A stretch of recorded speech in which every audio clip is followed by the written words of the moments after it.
Father in heaven, we thank you for this holy Sabbath day.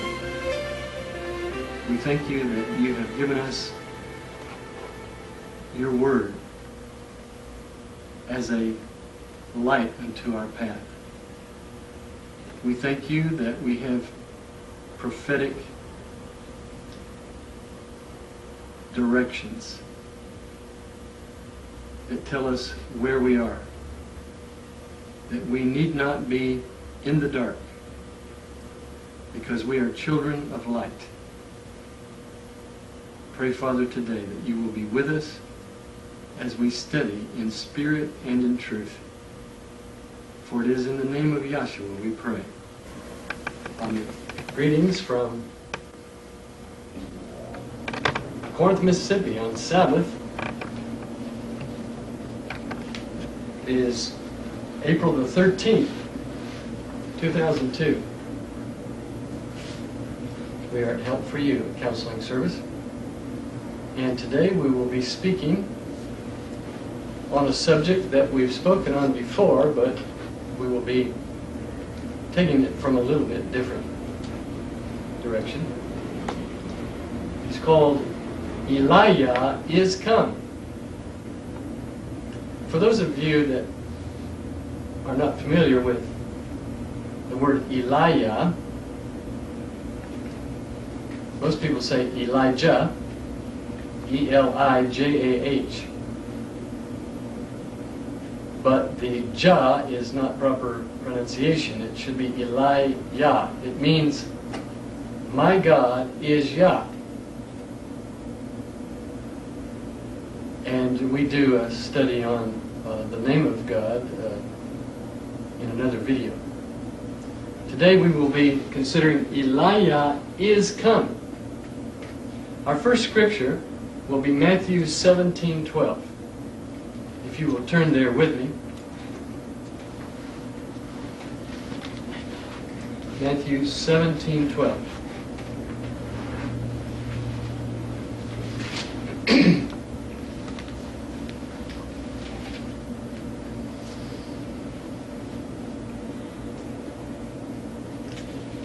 Joshua is talking here, and he says, well, let's actually start in verse 11. And Joshua answered and said unto them, Eli-Yah truly shall first come and restore all things. But I say unto you that Eli-Yah is come already, and they knew him not,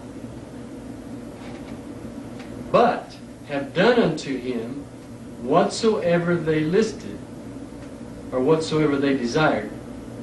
Likewise shall also the Son of Man suffer of them. Joshua says here that Eli-Yah truly shall come. That is a future event. And he says Eli-Yah shall come first to restore all things.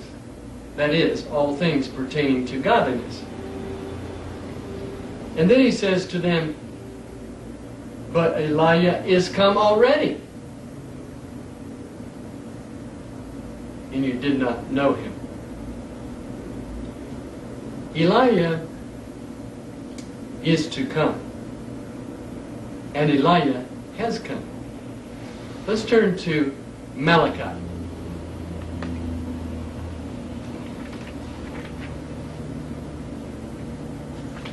And before we, if you've already found that reference, let's go to a scripture in Revelation before we go there. Revelation chapter 11, verses 3 and 4. We're going to be going to Malachi chapter 4, but first let's go to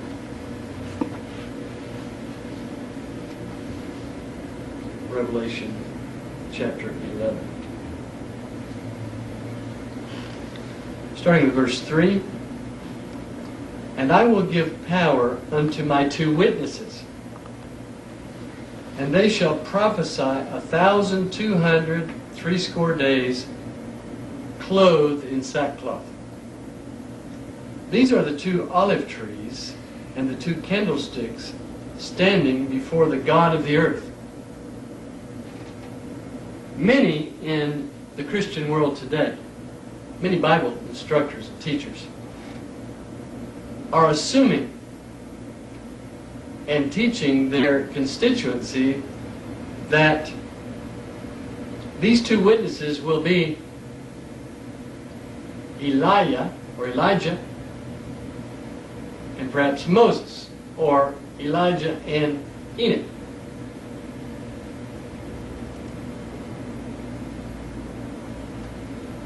It is interesting that they are looking forward to Eli-Yah's return. So this is not something that is exclusively a concept that's given to the Sabbath-keeping constituencies. The Christian world at large are expecting the return of Eli-Yah. Let's go to Malachi now. Malachi chapter 4. It's the last book in the Old Testament.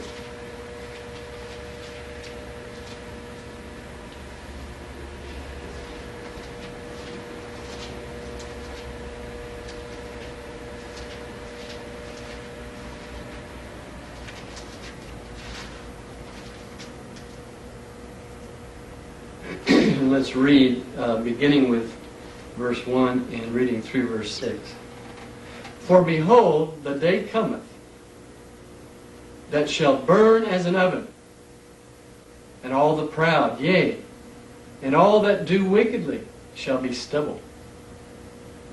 And the day that cometh shall burn them up, saith Yah, that it shall leave them neither root nor branch. But unto you that fear my name shall the Son of Righteousness rise with healing in his wings. And ye shall go forth and grow up as calves in the stall. And ye shall tread down the wicked, for they shall be ashes under the soles of your feet. In the day that I shall do this, saith Yah. Remember ye the law of Moses, my servant, which I commanded unto him in Horeb, for all Israel, with the statutes and the judgments. Behold, I will send you Eli-Yah the prophet, before the coming of the great and dreadful day of Yah. And he shall turn the heart of the fathers to the children, and the heart of the children to their fathers, lest I come and smite the earth with a curse. So we see a great and dreadful day coming. A day of burning. A day of judgment. And who shall stand in that day? But before that day, he says, go back, review the law of Moses. Remember the law of Moses. And review what I taught to my people Israel. And he said, before this coming of this great and dreadful day, I'm going to send you the prophet Eli-Yah.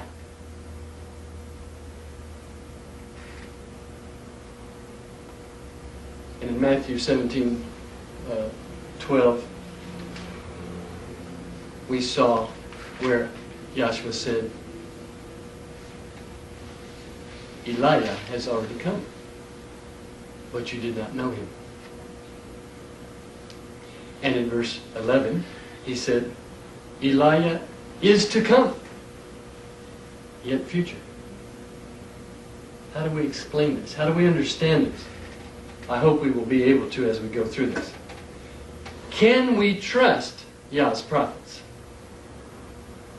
Let's look at what the Word says about that. Go to Amos 3:7.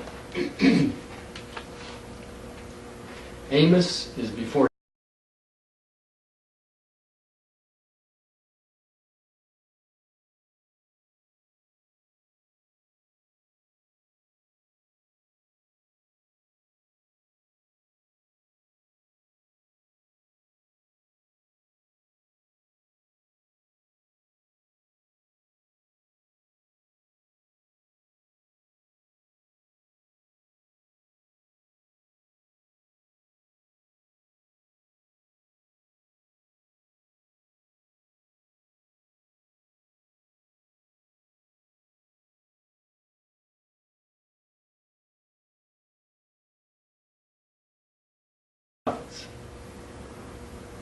let's look at what the Word says about that. Go to Amos 3:7. Amos is before Jonah and after Hosea, which is after Daniel. Hosea 3:7.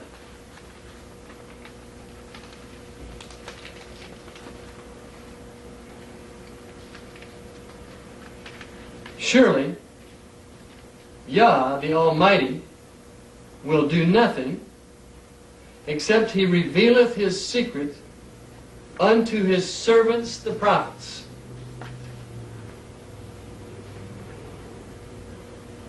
Surely Yah will do nothing unless He reveals it to His servants the prophets.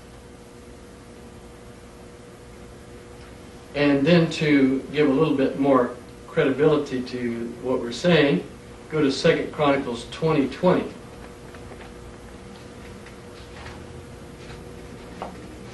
Second Chronicles 20 and verse 20.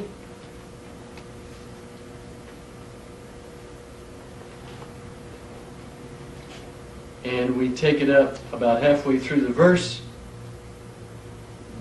where it says, believe. It would actually be verse 20b. Believe in Yah, your God, or your Almighty One.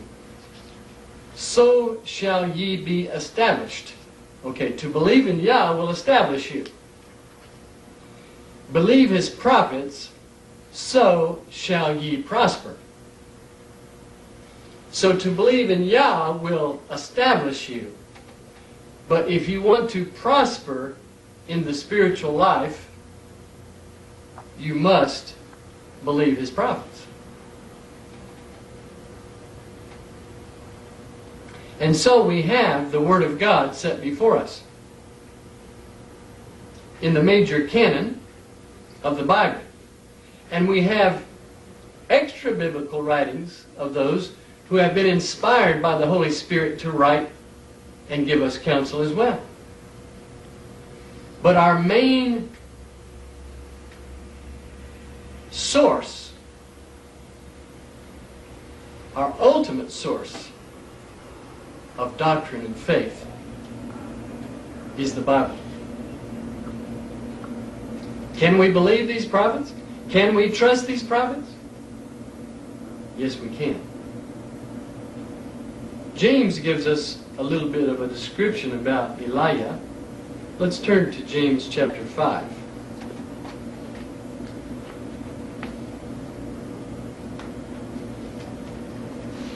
James 5:17 and 18.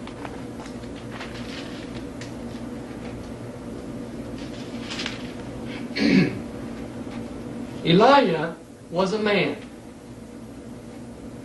subject to like passions as we are. And he prayed earnestly that it might not rain. And it rained not on the earth by the space of 3 years and 6 months. And he prayed again, and the heaven gave rain, and the earth brought forth her fruit. This was the work of Eli-Yah. And he was a man. He was a human being, like as we are, yet full of faith, as we are to be.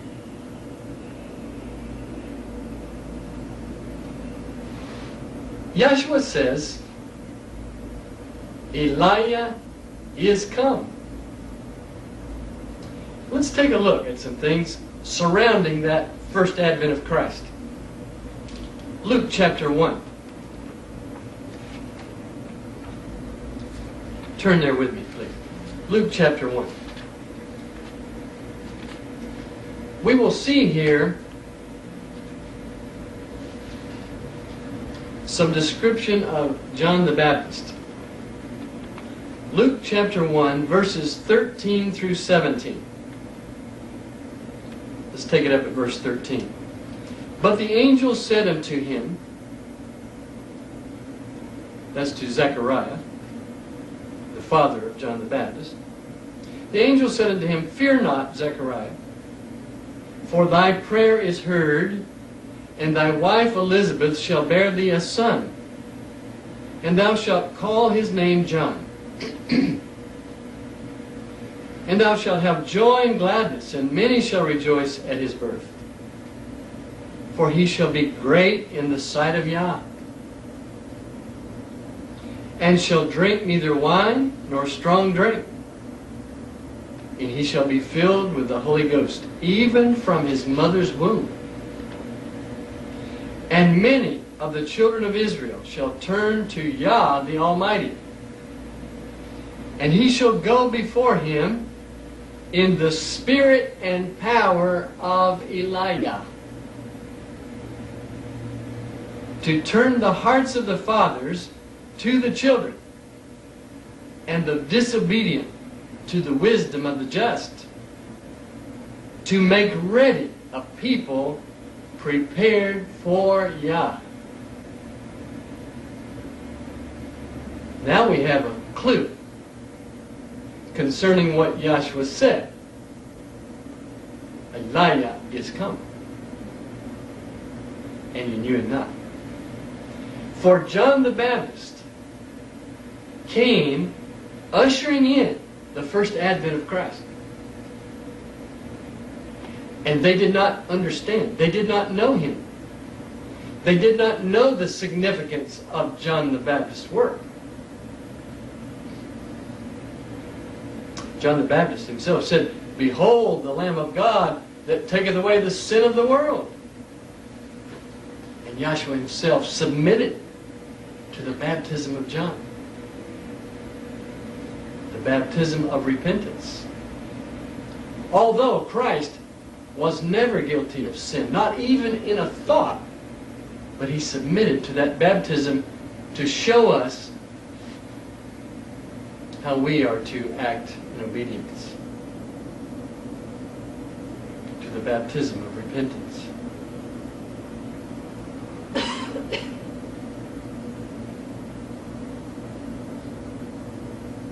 So now let's turn to Matthew 17 once again.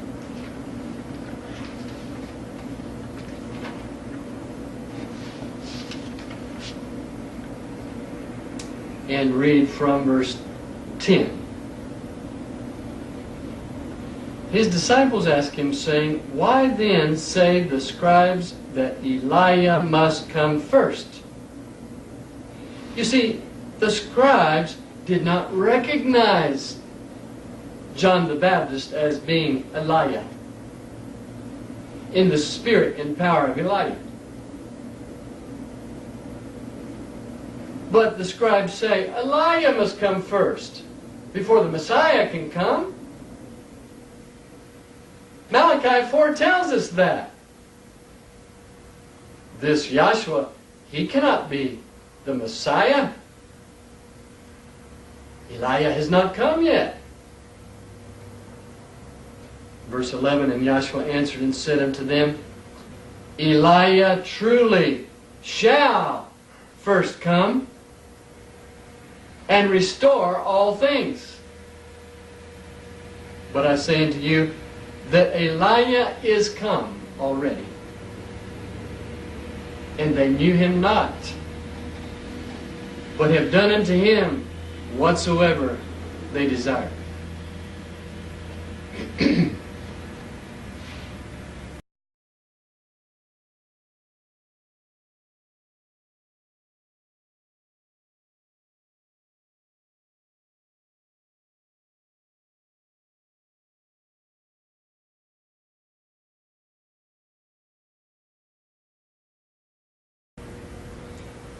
Then the disciples understood that he spake unto them of John the Baptist. And when they were come to the multitude, there came to him a certain man, kneeling down to him and saying, Lord, have mercy on my son, for he is a lunatic and sore vexed. For oft times he falleth into the fire and oft into the water. And I brought him to thy disciples, and they could not cure him. Then Yahshua answered and said, O faithless and perverse generation, how long shall I be with you? How long shall I suffer you? Bring him hither to me. Are we in a faithless generation now? Oh yes, we are in another faithless generation. We are in a generation that is looking forward to seeing the second advent of Christ.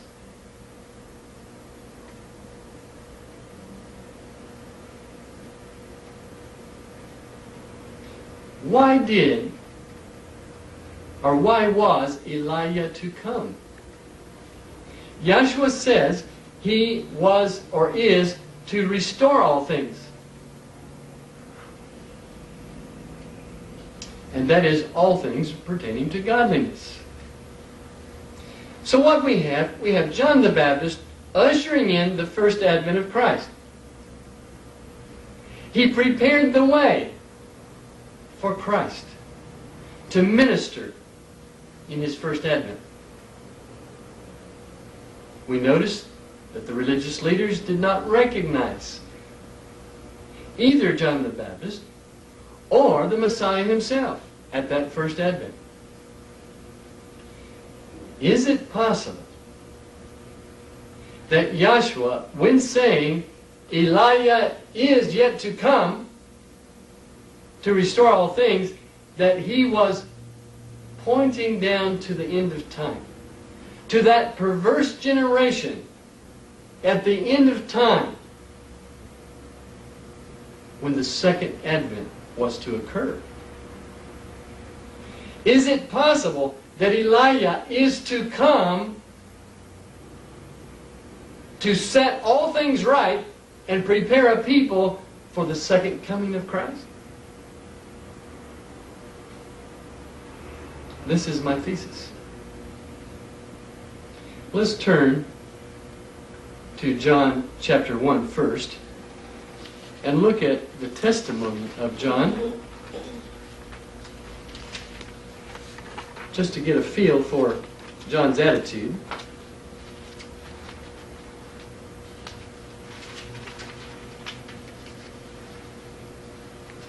John chapter 1. 19 through 23. And this is the record of John, when the Jews sent priests and Levites from Jerusalem to ask him, Who art thou? And he confessed and denied not, but confessed, I am not the Messiah. And they asked him, What then? Art thou Eli-Yah? And he saith, I am not. Art thou that prophet? And he answered, No.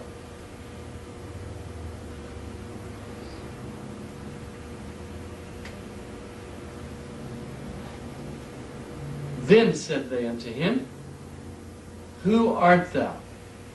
That we may give an answer to them that sent us. What sayest thou of thyself? He said, I am the voice of one crying in the wilderness, Make straight the way of Yah. As said the prophet Isaiah.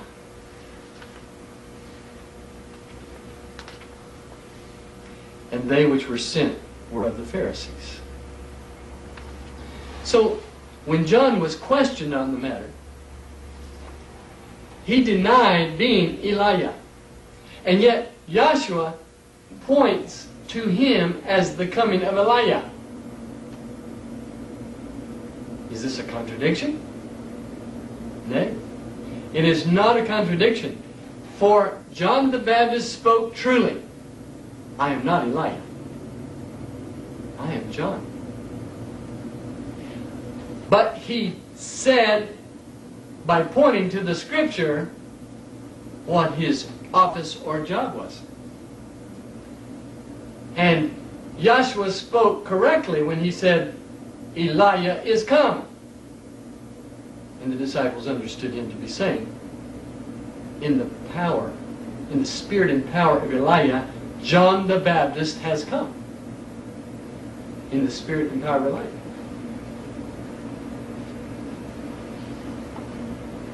Let's turn to Isaiah 40, 3 through 5.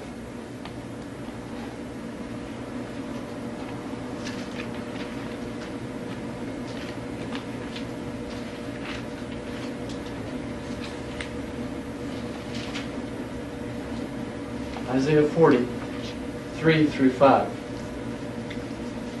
Well, let's start at verse 1. Comfort ye my people, saith your Almighty.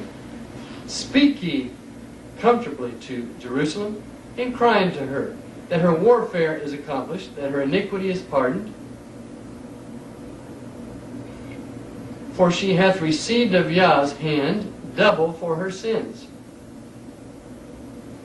The voice of him that crieth in the wilderness, prepare ye the way of Yah, make straight in the desert a highway for our Almighty One. Every valley shall be exalted, and every mountain and hill shall be made low, and the crooked shall be made straight, and the rough places plain, and the glory of Yah shall be revealed, and all flesh shall see it together. For the mouth of Yah hath spoken it.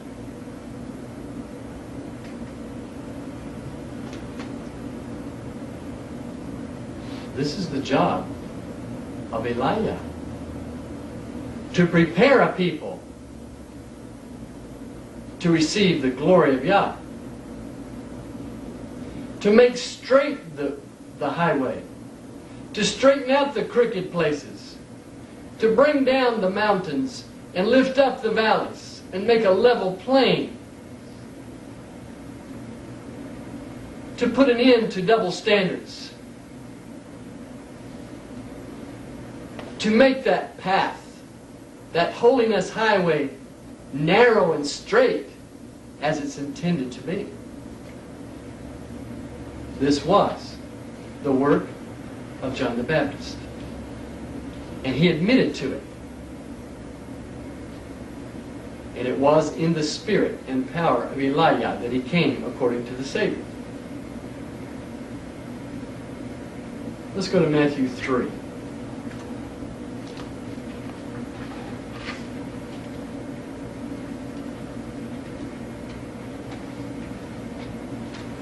Matthew chapter 3. What was John the Baptist's message, really? Matthew 3, 1 through 3. In those days came John the Baptist, preaching in the wilderness of Judea,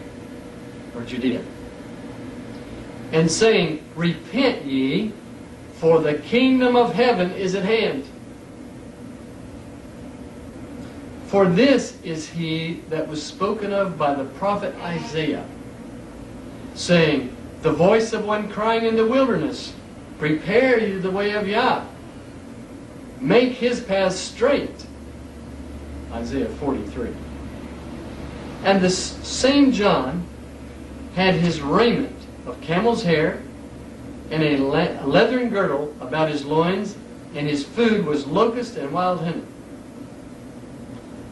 Then went out to him Jerusalem and all Judea and all the region round about Jordan, and were baptized of him in Jordan, confessing their sins. Let's go further. Let's go further. But when he saw many of the Pharisees and Sadducees come to his baptism, he said unto them, O generation of vipers, who hath warned you to flee from the wrath to come? Bring forth therefore fruits suitable for repentance. And think not to say within yourselves, we have Abraham to our father. For I say unto you that Yah is able of these stones to raise up children unto Abraham. And now also the axe is laid unto the root of the trees. Therefore every tree which bringeth not forth good fruit is hewn down and cast into the fire. I indeed baptize you with water unto repentance. But he that cometh after me is mightier than I, whose shoes I am not worthy to bear. He shall baptize you with Holy Ghost and with fire, whose fan is in his hand, and he will thoroughly purge his floor and gather his wheat into the barn. But he will burn up the chaff with unquenchable fire. And then comes Joshua to be baptized. So the message of John the Baptist was, repent, for the kingdom of heaven is at hand. The kingdom of grace, through the Messiah's first advent, was at hand. And God Himself was walking among men. Let's turn also to Luke chapter 3, verses 1 through 9.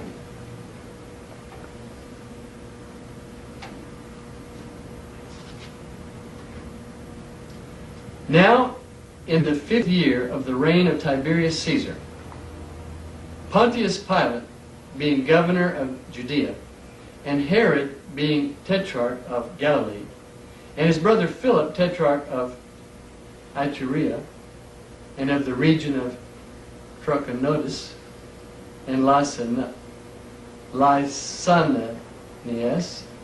and tetrarch of Abilene.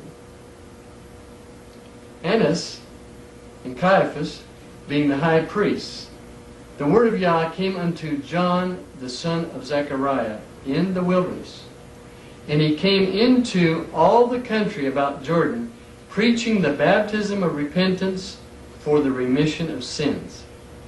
And it is written in the book of the words of Isaiah the prophet, saying, the voice of one crying in the wilderness, prepare ye the way of Yah, make his paths straight. Every valley shall be filled, and every mountain and hill shall be brought low. And the crooked shall be made straight, and the rough way shall be made smooth, and all flesh shall see the salvation of Yah. Then said he to the multitude that came forth to be baptized of him, O generation of vipers, who hath warned you to flee from the wrath to come? Bring forth therefore fruits worthy of repentance, and begin not to say within yourselves, we have Abraham to our father. For I say unto you that Yah is able of these stones to raise up children unto Abraham. And now also the axe is laid unto the root of the trees. Every tree therefore which bringeth forth not good fruit is hewn down and cast into the fire. So we see two witnesses saying the same thing. We can trust the prophets. The message of John was one that was straight. It was not watered down in the least. It was the ministry of the prophet Eli-Yah.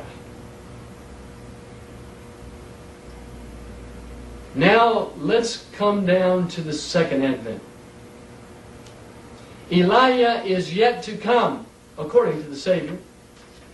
And he is coming to restore all things. Turning back to Matthew chapter 17 for review.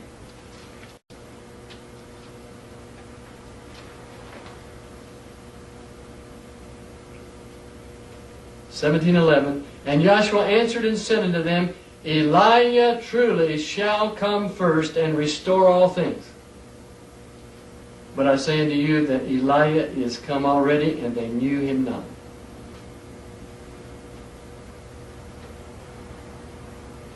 Eli-Yah is to come. Eli-Yah is yet to come. He is to come to prepare the way for the second coming of Christ.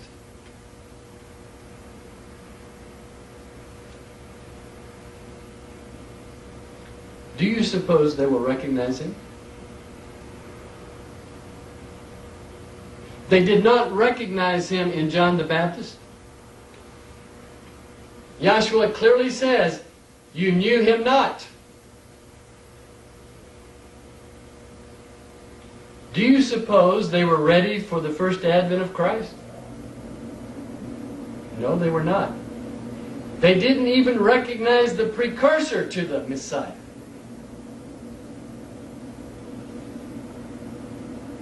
If you can accept it, Eli-Yah is come. And if you do not recognize Eli-Yah, you will most certainly miss out on the second coming of Christ. Let us turn to Acts chapter 3.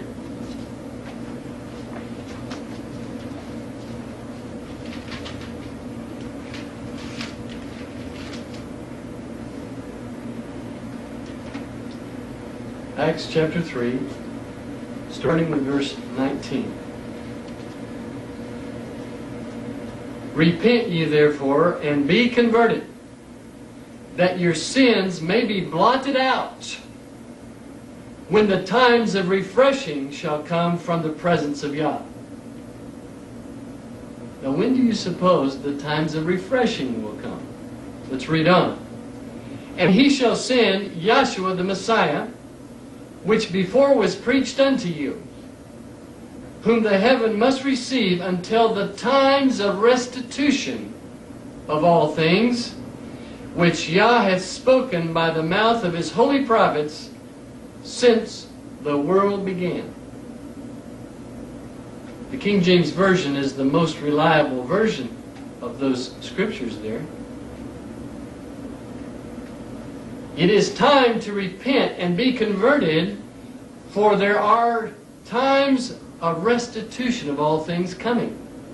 Joshua said, Eli-Yah is to come and restore all things. He is sending Yahshua the Messiah. He is sending him in his second advent. There is to be a time of refreshing. There is to be a time of restitution. There is to be a time of Eli-Yah's ministry ushering in that second advent. Just as there was a time of crying in the wilderness by John the Baptist prior to Yahshua's first advent.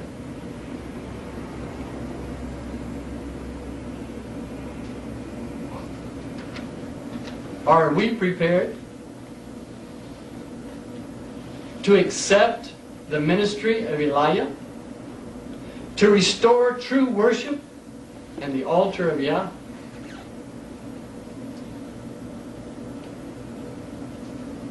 Eli-Yah is come. If you can receive him, if you can recognize him, I will read you some inspired words as we come to our close. Those who are to prepare the way for the second coming of Christ are represented by faithful Eli-Yah. As John came in the spirit of Eli-Yah to prepare the way for Christ's first advent, the great subject of reform is to be agitated, and the public mind is to be stirred. Temperance in all things is to be connected with the message, to turn the people of Yah from their idolatry, their gluttony, and their extravagance in dress and other things. Those whom God has chosen for an important work have ever been received with distrust and suspicion. Anciently, when Eli-Yah was sent with a message from Yah to the people, they did not heed the warning. They thought him unnecessarily severe. They even thought that he must have lost his senses because he denounced them. They even thought that he must have lost his senses because he denounced them.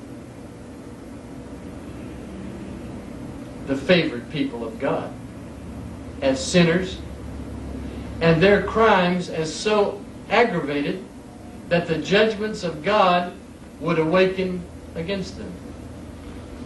Satan and his host have ever been arrayed against those who bear the message of warning and who reprove sins. The unconsecrated shall also be united with the adversary of souls to make the work of God's faithful servants as hard as possible. The Laodicean message applies to the people of God who profess to believe present truth.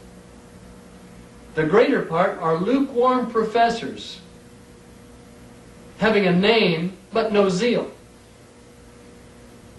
Yah signified that he wanted men at the great heart of the work to correct the state of things existing there and to stand like faithful sentinels at their post of duty. He has given them a light, or he has given them light at every point to instruct, encourage, and confirm them as the case required. But notwithstanding all this, those who should be faithful and true, fervent in Christian zeal, of gracious temper, knowing and loving Yahshua earnestly, are found aiding the enemy to weaken and discourage those whom Yah is using to build up the work. The term lukewarm is applicable to this class. They profess to love the truth, yet are deficient in Christian fervor and devotion. They dare not give up wholly and run the risk of the unbeliever. Yet they are unwilling to die to self and follow out closely the principles of their faith. The time is not far distant when the test will come to every soul. The mark of the beast will be urged upon us. Those who have step by step yielded to worldly demands and conformed to worldly customs will not find it hard, and it will not be a difficult matter to yield to the powers that be, rather than subject themselves to derision, insult, threatened imprisonment, and death. The contest is between the commandments of Yah and the commandments of men. In this time, the gold will be separated from the dross in the church. True godliness will be clearly distinguished from the appearance and tinsel of it.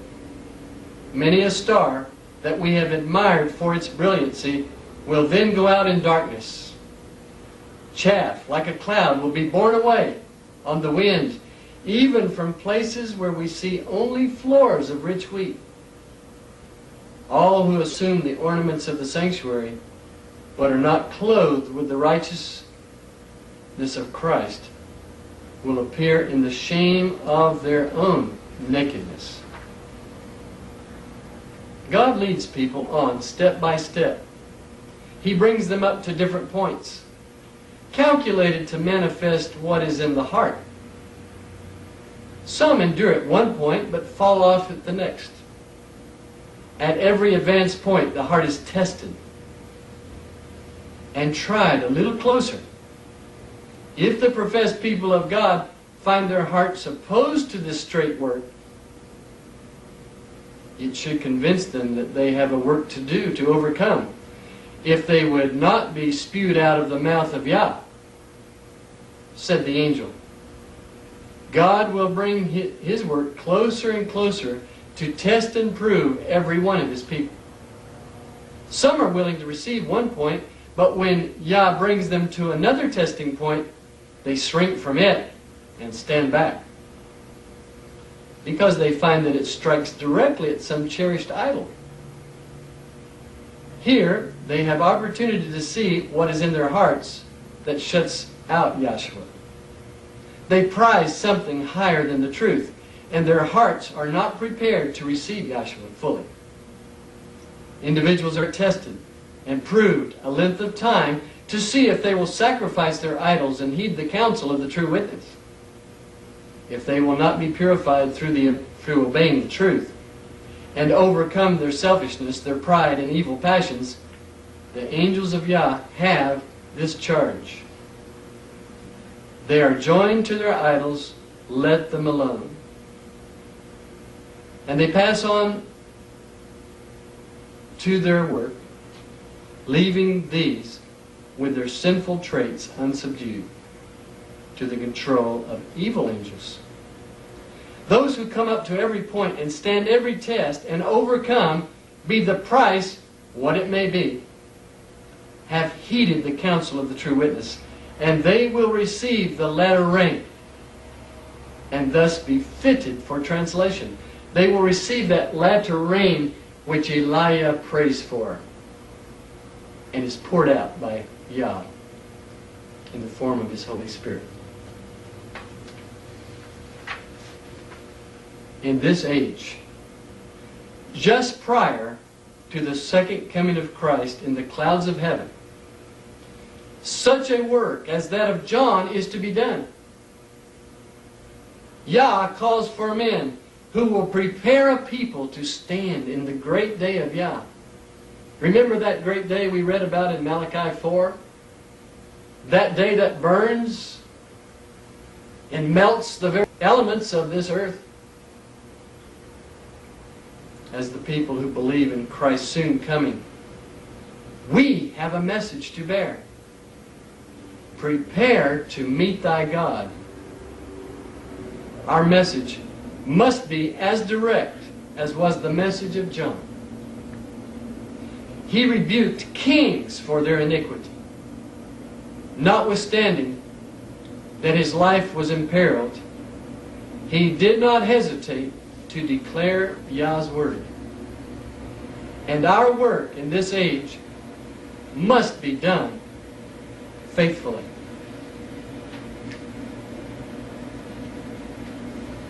Eli-Yah is coming. And he spoke in no uncertain terms. Prepare ye the way of Yah. Today, if you can accept it, Eli-Yah is coming. And he is preparing a people for translation. He is preparing the way for the second coming of Yahshua. Have you seen him? Have you recognized him? I pray that you will. Shall we close with prayer?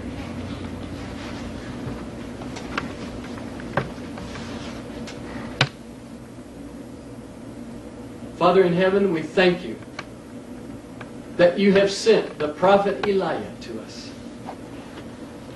That he is building up the old waste places. He is renewing the faith of Yahshua. He is rebuilding the altar of Yah. He is inviting all, everywhere, to repent and be converted. For the axe is taken to the root of the trees, and only the trees that bring forth good fruit will stand in the day of judgment. Thank you, Father, that Eli-Yah is come. May we recognize him, receive his ministry, and join him in preparing a people to meet Yahshua in his soon second advent. These things we pray earnestly and fervently in the name of Yahshua, our blessed Messiah. Amen.